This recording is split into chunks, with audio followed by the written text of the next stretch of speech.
Nkoreho Yezu, nkoreho ndakira, ukore ku gahinda, ukoreho ndakira, ukore ku bubabare, unkoreho ndakira, ukore ku burwayi, unkoreho ndakira. Ndashaka kubona Yezu nkamumenya neza, ndashaka kubona Yezu nkamuhamya mubona, ndashaka kumva Yezu ukiza abarwayi. Kristo Yezu akuzwe muvandimwe, gira Roho Mutagatifu usenderezwe ingabire ze zose.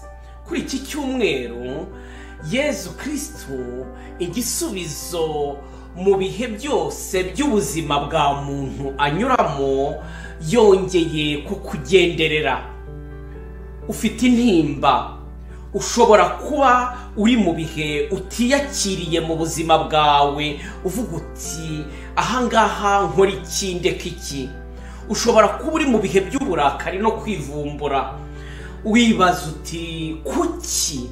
Ushobora kuba uri mu bihe ugisha umutima inama, uvuga uti aha wakora iki nkareka iki, ukaba ukeneye ubushishozi.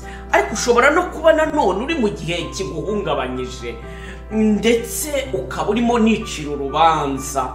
Ibyo byose bigashyira umuze mu mubiri wawe. Ushobora ariko no kuba uri muri cya gihe urimo wakira amateka yawe, ukaba urimo uhuza ubuzima bwawe no gushaka kw'Imana. Uyu munsi Kristo igisubizo antumye kukubwira ko agutegereje, kuko izuba rye ry'ubutabera rigiye kukurasiraho rikuzanire agakiza mu mirasire yaryo, kugira ngo usoke wikinagure nk'inyana ngo ivuye mu ruhongore mu kiraro.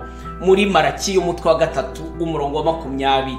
Kuri iki cyumweru rero saa 3 z'umugoroba ku masaha yo mu Rwanda, saa 2 ku masaha yo mu Burayi, saa 8 ku masaha ya Ottawa muri Canada, muze mwese abarushye n'abaremerewe, Kristo abaruhure kandi ababere igisubizo. Ngubwo umwanya wo kugira ngo dusabire abarwayi, dusabire abakomeretse ku mutima, dusabire abarushye, dusabire abaremerewe, kugira ngo ubasha bw'Imana bubigaragarize.